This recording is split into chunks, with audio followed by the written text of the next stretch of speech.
Hello, Player 3 here, and welcome to Retro Rewind.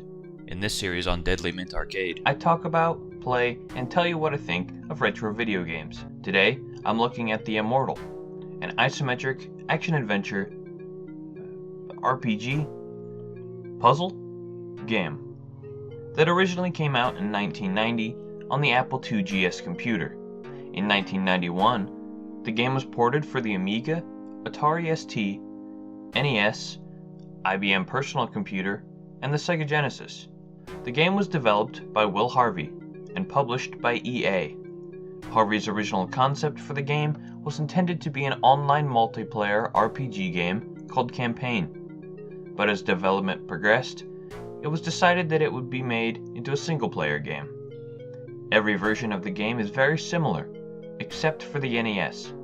Not only did they take out all of the gore from the original version, but they removed a level from the game and completely changed the look of it.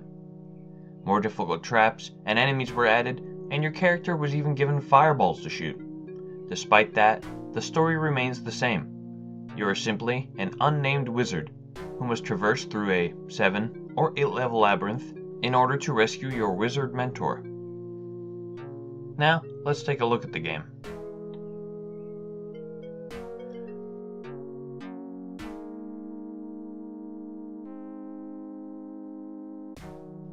The game begins in a sort of prologue or tutorial room.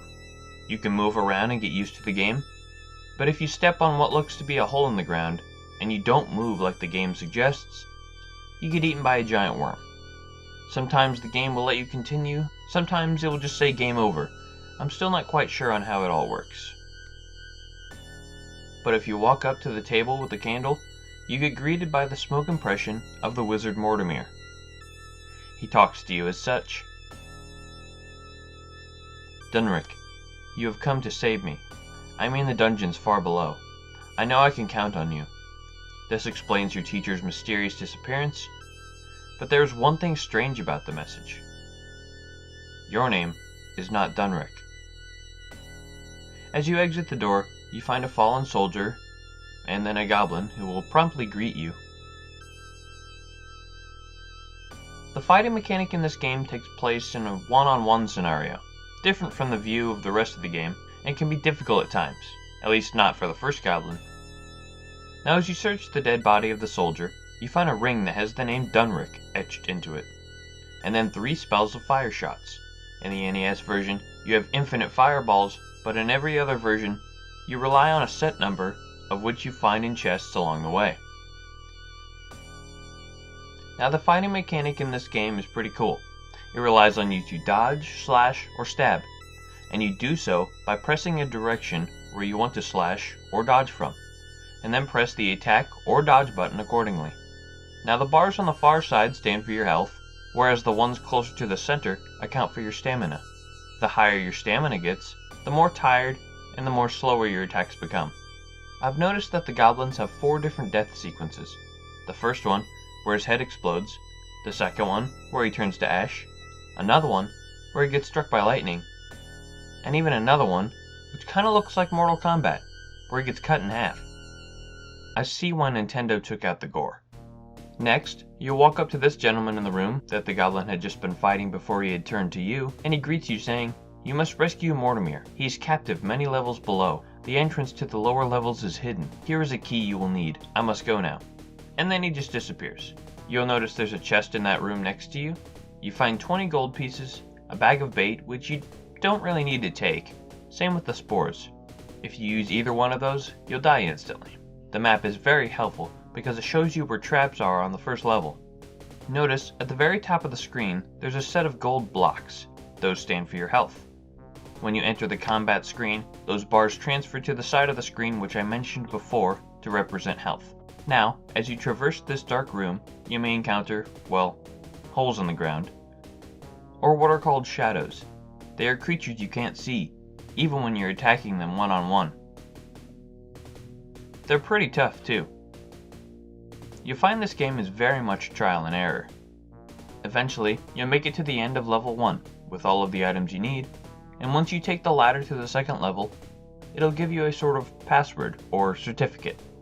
So if you choose to stop for the night, You just need to write down the certificate, and when you open the game again, click No to the new game, and put in the certificate. You'll start with everything you had acquired from the first level, but now at the start of the second one. The same goes for every level further on in the game. If you do die within the level though, you'll have to restart by putting in the certificate at the beginning of each level. I'll now be talking about levels past the first level, so if you wish not to be spoiled by the game, click ahead to this time here. You'll find that each level you descend, there are new enemies to face, such as slimes or trolls. You'll also find that the trolls and the goblins are at war with each other. The Goblin King, who you had just saved, will be very appreciative, and will tell you of the perils to come in the next level. On a further level below this, you find another enemy to face, giant f***ing spiders. When you climb down to the next level, there will be a troll who had just stabbed someone who's being held captive. If you kill the troll and walk up to the person, they'll introduce themselves as none other than Dunrick. He says, "I am Dunrick. I sent my servant to warn you. Mortimer isn't a prisoner. He kidnapped my daughter. Tried to threaten. He's manipulating. If I had my ring I could... But... my servant." And if you give Dunrick his ring, he mutters an incantation and gives you 3 spells: Body Statue, Magnetic Hands, and Sonic. Immediately after giving you those spells, he dies. Once you descend down the ladder, you meet the man you met in the first level. You'll find that he is not an ally like you once thought he was, but a servant of Mortimer's. He'll try to kill you according to Mortimer's orders. Once you kill him and descend the ladder again, you'll climb atop a barrel and roll across a winding river. Once you get to the end, you'll see a sort of kraken-like creature, who you have to get close enough to in order for him to follow you. Then you must lure him away to a whirlpool on the other end of the map, so the goblin can open the gate and drain the water. But fuck, this part is hard. If you make it to the final level, you'll open a chest with gold, a fire protection spell, and 6 blink spells. Go down the ladder and walk to the center of the empty room. This time you actually want to fall in the hole. Once you've done that, you'll find yourself in a large cavern. While your character climbs up onto the ledge, a dragon will slowly appear from the depths. In this part of the game, you must meticulously time everything out in order to surpass the dragon. Once surviving the dragon long enough, Mortimer himself will appear, and you must survive his attacks in the same way you did the dragon. Mortimer appears by saying, "Fool, read the words. I've waited 1,000 years for this. Read the words. Fine. Then I'll just take back my amulet. I have other students who will come. Prepare to die." At which point he will attack you in many different ways, including summoning the Grim Reaper to attack you. Finally, Anna, Dunrick's daughter, will come and save you, and you will both ascend out of the dungeon once and for all. The journey out of the dungeon takes 2 days, but with Anna by your side, time seems unimportant. The water invigorates you with new youth, and you discover a new spring to your walk. As you travel, your thoughts return to Mortimer and the dragon. They were alike in a way, each the only survivor of a civilization destroyed by the other more than 1,000 years ago. They were an equal match, and it seems strange that you would tilt the balance of a conflict forged so long ago. I really enjoyed my time reviewing this game and learning about it, and I recommend it. It may not hold up to what today's standards of games are, but it's a sort of cult classic game, and it's worth a try, as long as you have the time and patience and the $5 or $10 it is to buy the game if you can find it. Ultimately, I'd say the Immortal is a solid 7 out of 10. I'd like to thank you all for watching.